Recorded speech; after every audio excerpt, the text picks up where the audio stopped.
أعوذ بالله من الشيطان الرجيم. بسم الله الرحمن الرحيم. ألف لام ميم صاد. كتاب أنزل إليك فلا يكن في صدرك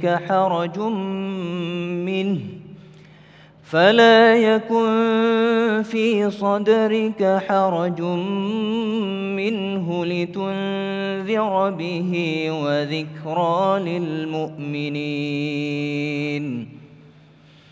اتبعوا ما أنزل إليكم من ربكم ولا تتبعوا من دونه أولياء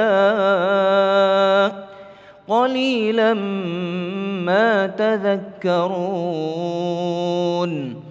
وكم من قرية أهلكناها فجاءها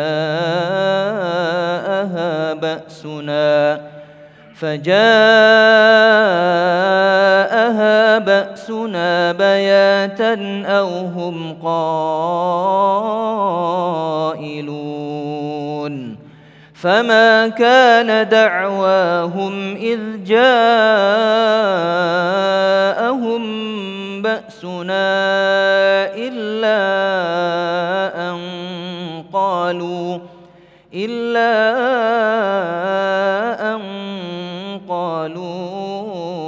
إنا كنا ظالمين. صدق الله العظيم.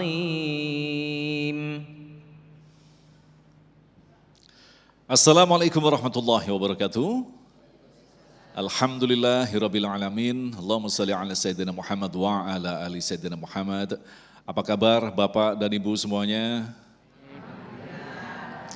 Tanpa terasa sudah kita sampai di hari-hari yang terakhir perjalanan kita dalam melalui Madrasah Kilat di Ramadan ini, pesantren kilat bersama Damai Indonesiaku, spesial bulan suci Ramadan.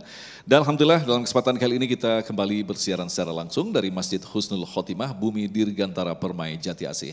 Alhamdulillah telah hadir guru-guru yang kita cintai yang akan tentu saja berbagi nasihat dan ilmu. Habib Abdurrahman Al-Habsi, Kiai Haris Hakam dan Kiai Haji Syarif Matnaji yang akan mengangkat tema yang sangat menarik sekali, yaitu Al-Quran tidak hanya dibaca, wajib dileburkan di dalam diri. Itulah tema yang kita angkat dalam kesempatan kali ini, Damai Indonesiaku yang dipersembahkan oleh Sarung Wadimor, tentu sarung kita. Selamat mengikuti.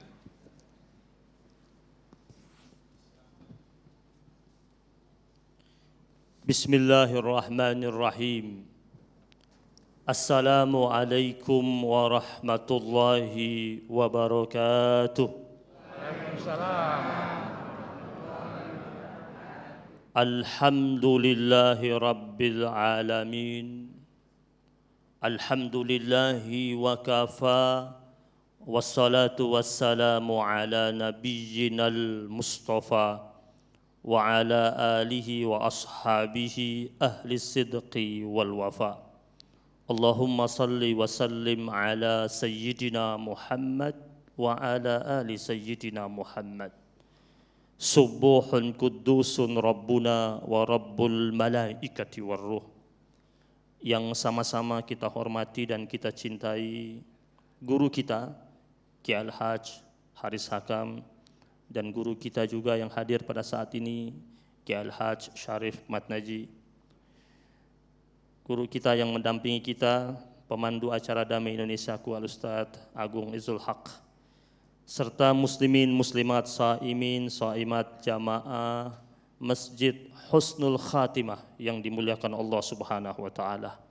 Insyaallah semuanya husnul khatimah. Amin ya rabbal alamin. Besok husnul khatimah. Jamaah yang dirahmati Allah Subhanahu wa taala, seorang mukmin sejati memiliki kewajiban untuk meyakini tentang kesucian firman Allah Subhanahu wa taala. Yu'minul muslim biqudsiyati kalamillah wa afdaliyatihi wa syarafihi, tentang kemuliaan firman Allah Subhanahu wa taala, tentang keutamaannya. Dan seorang muslim harusnya betul-betul mengakui bahwasanya firman Allah Subhanahu wa taala adalah kalamullah la ya'tihil batil, tidak mengandung unsur kebatilan sedikit pun di dalamnya.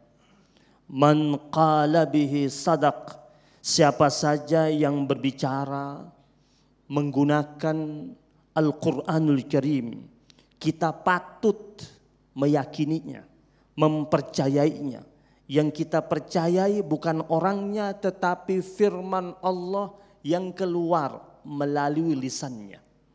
Wa man hakama bihi adal, siapa saja yang menegakkan hukum merujuk kepada Al-Quran, bersandarkan kepada Al-Quran, pasti keadilan bakal ditegakkan. Bukankah Allah Subhanahu wa taala berfirman, alaihissallahu bi ahkamil hakimin, Allah sebaik-baiknya hakim. Al-mutamassikuna bihi najun faizun, orang yang berpegang teguh dengan Al-Quran, dia pasti akan mendapatkan keselamatan. Orangnya pasti akan mendapatkan kemenangan dan keberuntungan. Wal mu'riduna anhu khasirun, orang yang berpaling dari Al-Quran tentu dia akan menuai kerugian demi kerugian dalam hidupnya di dunia bahkan sampai di akhirat. Sebagai hamba Allah Subhanahu wa taala, tentu hal ini menjadi kewajiban kita yang telah menyatakan diri kita beriman kepada Allah dan Rasul-Nya.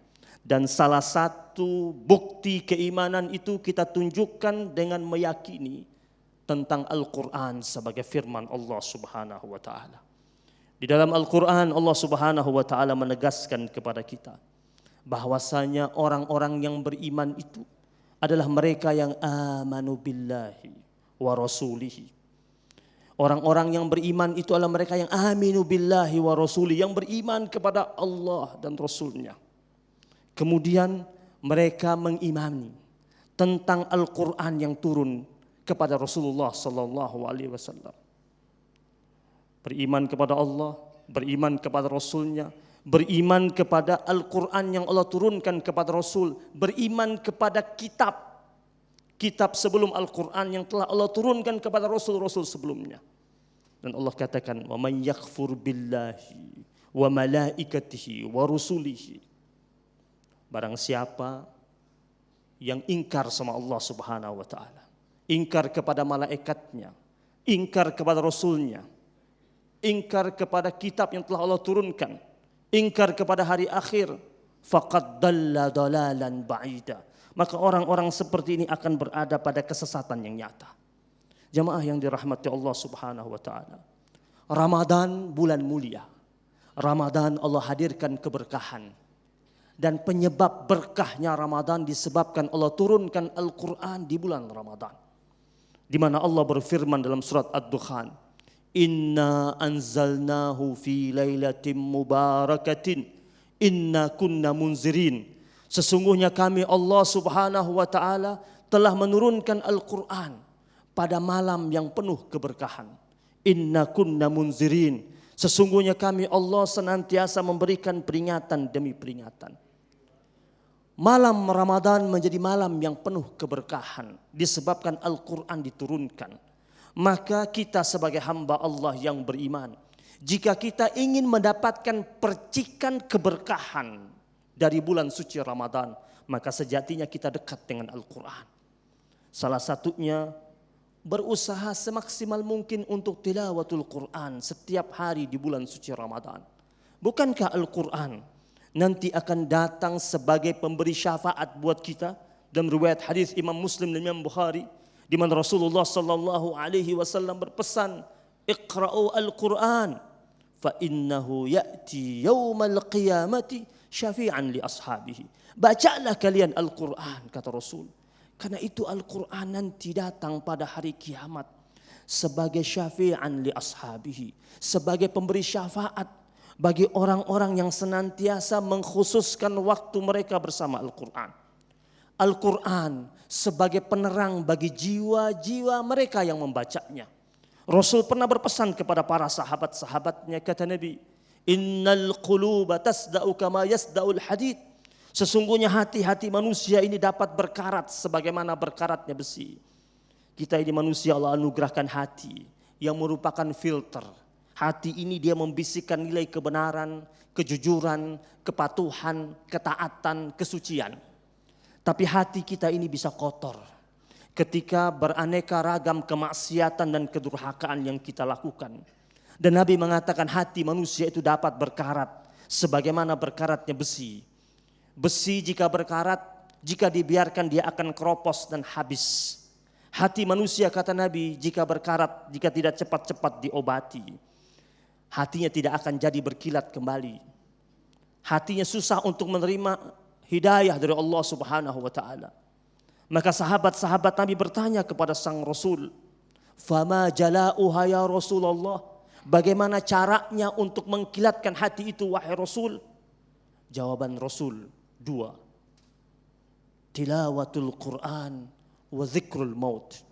Baca Al-Quran dan ingat akan kematian. Jemaah yang dirahmati Allah Subhanahu wa ta'ala, tentu kita sering mendengar bahwasanya orang yang sering berzikir kepada Allah akan sampai pada titik hati yang qalbun salim, hati yang damai, yang tentram, yang nyaman dengan berzikir. Dan afdal zikir tilawatul Quran. Zikir yang paling afdal itu adalah membaca Al-Quranul Karim. Semoga Allah anugerahkan kita sebagai min ahlil Quran. Amin ya Allah ya Rabbal Alamin. Terima kasih Habibana. Pemirsa yang dirahmati Allah, bulan Ramadan adalah bulan yang mulia. Di bulan yang mulia ini diturunkan kitab yang mulia, diturunkan kepada manusia yang mulia, dikabarkan kepada umat-umatnya agar kita menjadi mulia. Kemuliaan ini tentu saja mampu kita dapatkan ketika kita mampu memahami apa sesungguhnya fungsi daripada kitab mulia Al-Quran. Insya Allah Kiai Haris Hakam akan menjelaskan selepas pesan-pesan berikut ini. Damai Indonesiaku yang dipersembahkan oleh Sarung Wadimor, tentu sarung kita.